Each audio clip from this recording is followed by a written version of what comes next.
So our training stance, what we call the goat clamping stance, is a training stance for us.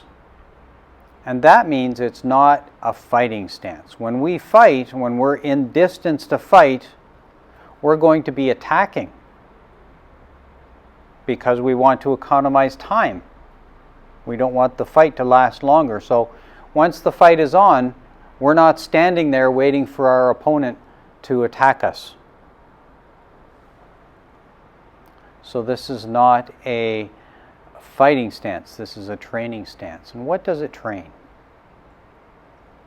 It trains a good base of support. So you can think about the Eiffel Tower. The Eiffel Tower's got these things that's tall, skinny on top, and then it spreads out. It's got some big feet on the bottom, and it's kind of the same as we have here in our training stance. Because when we take pressure, the same way the Eiffel Tower is going to take wind, we're going to take that pressure and we're going to redirect it down into our feet. So we're training to be stable. We're training to take some pressure and learn how to use our heels and our rooting. So we're going to learn how to use our body and our body's structure. When we do this stance, one of the things that we're going to teach our body how to do, teach you how to remember how to do, is how to stack your body so that it's in a good position to receive force. If you're kind of hunched over and this is sticking out and your weight's forward, if somebody attacks you, you're going to fly. They're going to knock you right out of your horse, probably hit you a few times. But what we want to teach you is the same way if you're standing in a bank line, you kind of stand on one leg, and what do naturally? You put your hip under you, plunk, there you go, and then you just relax everything. And you're in the same structure naturally that Tai Chi tells you to get in, we do too, is like there's a string coming out of your spine and it helps you to stay upright and everything's stacked. And this is a very stacked feeling. So our training stance is going to help you to realize, what does that feel like? Take this and kind of stack that under you, bend the knees for a little bit of athleticism, kind of Eiffel Tower type stuff, and just relax. And that's our stance. We're just going to get you used to that. It's not too bent down here, knees aren't too bent like this, and the weight's not forward and the heels aren't up. These are all attributes of our stance that we're going to use later for good body mechanics when it comes to fighting. When we have this stance, our hip is a little bit forward. And I like to think of this as like an arc. It makes our body into an arc, which is a very strong structure.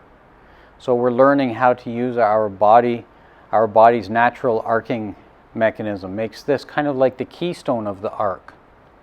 So if we take pressure, our waist knows how to handle that pressure, and it doesn't buckle. If your kind of waist is not forward, when you take pressure, this is going to collapse. The same way when somebody kicks your knee, when you're standing around, somebody comes by and they kick your knee and your leg's like, whoa, that happens to your body.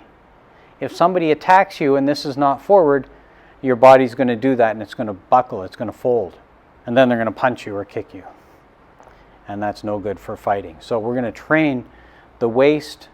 We're going to train to use the heels. We're going to train to create an arc with our body and to be upright and stacked. So when we're getting into this stance, one of the things we want to train, as we talked about earlier, is being stable and not falling over. When we get into this stance, we want to practice, and most of our techniques for that matter, we don't want to be kind of bouncing. We want to have this nice, stable footing where whether we're attacking or stepping or standing, whatever we're doing, we're stable, nice, and head stays nice and level, good stability. I'd like to talk about this body of ours again, this structure. So there's a thing where if I have a fist's distance here, or a fist and a thumb, and this is flat. I learned what this angle is. And this angle can hold a fair bit of pressure. Chris, can I borrow Chris again for a sec? So if I put my foot back for some bracing, and I give this hand, you just go ahead and push on that, and what I'll find is that this structure will hold a lot. Give a good push. Will hold a fair bit into the back bracing leg, more than, I'm sure this will make sense, more than if I had this shape, which is easy to collapse. And if I want to try and hold it, I have to lock up all these muscles, which is the opposite of relaxation. Thanks, Chris. So understanding this position, and more importantly, understanding that our body has all of these positions. All of these positions where if we're here, it's much more of an advantage than if we're here. And if we're in this position, it'll hold, and we can root it into the ground, and we can hold some real force using that. And there's some positions where, for example, if we fly the elbow out and someone presses on this, it's going to be very difficult to hold. So what we're going to do is we're going to teach all of these positions that your body naturally is able to use.